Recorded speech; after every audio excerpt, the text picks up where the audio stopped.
देखो, ये आपका है रसखान का सवैये, तो ध्यान से समझो। पहले तो वही संदर्भ प्रस्तुत पद्यांश हमारी पाठ्य पुस्तक काव्यखंड के सवैये नामक शीर्षक से लिया गया है। इसके रचयिता रसखान जी हैं।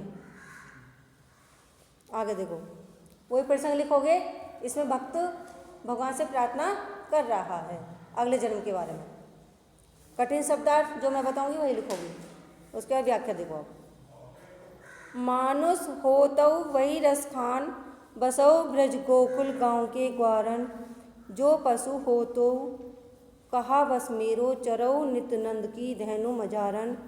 पाहन हो तो वही गिर को, जो धरौ कर छत्र पुरंदर धारन।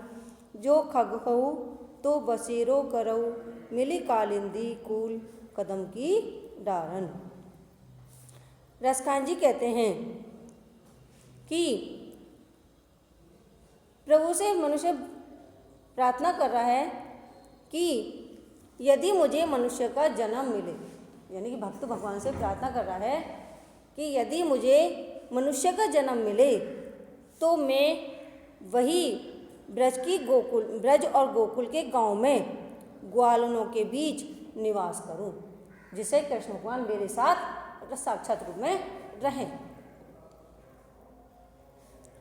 जो पशु हो तो कहा बस मेरो, चरो नित नंद की धेनु मजारा।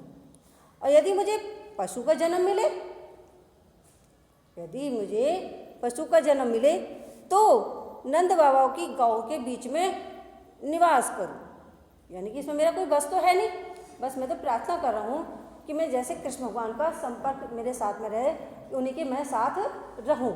तो किस तरह से मुझे कैसे कैसे जन्म मिले, तो लेकिन वही मैं ऐसा जन्म मिले जो मैं कृष्ण भगवान के साथ रहूं। तो यदि मुझे पशु का जन्म मिले तो वही नंद बाबा की गाँव के बीच में मुझे गाय का ही जन्म दें, जिससे मैं रोजाना नंद बाबा की गाँव के बीच में चरता रहूं। पाहन हो तो वही गिर को, जो धरौ कर छत्र पुरंदर धारन। यानी कि यदि मुझे पत्थर का जन्म मिले, यदि मुझे पत्थर का जन्म मिले तो मैं वही पर्वत बनूं जो कृष्ण भगवान ने अपनी कन की उंगली पर धारण किया था, जिससे मुझे उनकी याद आती रही। जो खग हो तो बसेरो करौ, मिल कालंदी कूल कदम की डारन।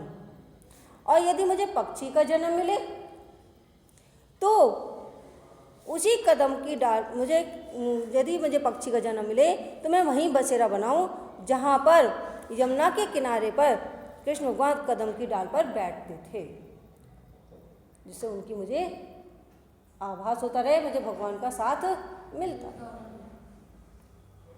ठीक है। आज गई हुती भोर ही हऊ, रसखान रही वही नंद के भौनई।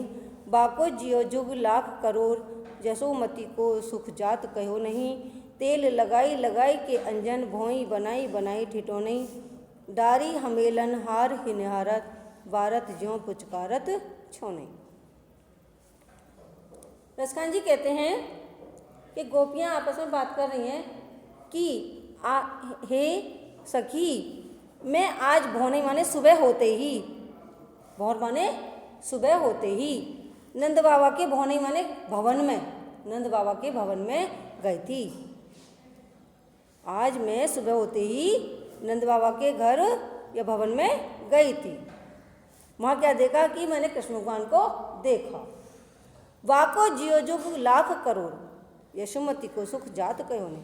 यानी कि उसका जो लाडला पुत्र है वो युगों और लाखों करोड़ों वर्ष तक जीवित रहे, उसे किसी की नज़र ना लगे।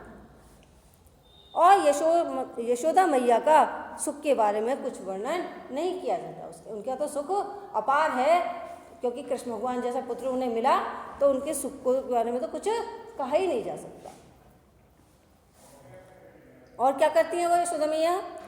तेल लगाई लगाई के अंजन, यानी कि कृष्ण भगवान के वो तेल लगाती हैं और आँखों में काजल डालती हैं। अंजन माने काजल। भौएं बनाती हैं और बनाई ठिठोनी एक नज़र का टीका भी लगा देती हैं। जिससे वो लाडले को नजर न लगे। डार हमेलन हार निहारत, और गले में हार पहना करके उन्हें देखती रहती हैं। बारत ज्यों पुचकारत छोने, और अपने पुत्र को बार बार पुचकारती हैं और बार बार अपने को वे उसमें न्यौछावर करती हैं। भारत माने न्यौछावर करती हैं। नेक्स्ट, धूरी भरे अति शोभित श्यामजू, तैसी बनी सिर सुंदर चोटी, खेलत खात फिरे अंगना, पग पैजन बाजत पीरी कचौटी, बा छवि को रसखान विलोकत, भारत काम कला निज कोटी, काग के भाग बड़े सजनी, हरि हाथ सो ले गयो माखन रोटी। रसखान जी कहते हैं कि कृष्ण भगवान जब वो यमुना के किनारे ले जाते हैं तो धूल में खेलते रहते हैं मिट्टी में, तो धूल से भरे हुए बहुत सुशोभित लग रहे हैं, बहुत अच्छे लग रहे हैं, और उनके सिर पर सुंदर चोटी बनी हुई है। खेलत खात फिरे, और फिर घर पर भी खाते हुए आंगन में घूम रहे हैं और खेल रहे हैं, खा भी रहे हैं माखन और रोटी, और वहीं पर घूम रहे हैं चारों ओर और खेल भी रहे हैं। पग पैजन बाजत, और पैरों में पायल बज रही है। पीला कच्छा पहन रखा है, कछौटी माने पीला कच्छा पहन रखा है, क्योंकि कृष्ण को उनके पीले वस्त्र ज़्यादा प्रिय थे। वाह छवि को रसखान विलोकन, रसखान जी कहते हैं उस रस की खान कृष्ण भगवान जी को देख करके, उनकी शोभा को देख करके करोड़ों कामदेवों, कोटि माने करोड़ों कामदेवों ने भी अपनी सुंदरता को उन पर भारत माने न्यौछावर कर दिया है। क्योंकि कहते हैं कि कामदेव बहुत सुंदर हैं, लेकिन उनकी सुंदरता कृष्ण भगवान की ऐसी है कि करोड़ों उन कामदेवों की सुंदरता को भी उन पर न्यौछावर कर दी जाए तो उनसे सुंदर नहीं लगेंगे। तो कृष्ण भगवान पर उन्होंने अपनी सुंदरता को न्यौछावर कर दिया है। काग के भाग बड़े सजने, हे सखी उस कोय के भाग्य बहुत अच्छे हैं, जो उनके हाथ में जो माखन लगी हुई रोटी थी ना, वो कृष्ण भगवान के हाथों से माखन रोटी छीनकर ले गया।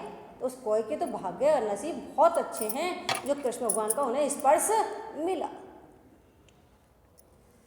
नेक्स्ट, जा दिन ते वै नंद को छोरा, या वन धैनु चराई गयो है, मोहन तानन गौधन गावत, बैनु बजाई रिझाई गयो है, बा दिन से कछु टोना सो कई, रस खान ही में समाई गयो है, कोई न काऊ की कानी करई, सिगरो ब्रज वीर बिकाए गयो है। पार्टी मेरी पीढ़ी बेकार,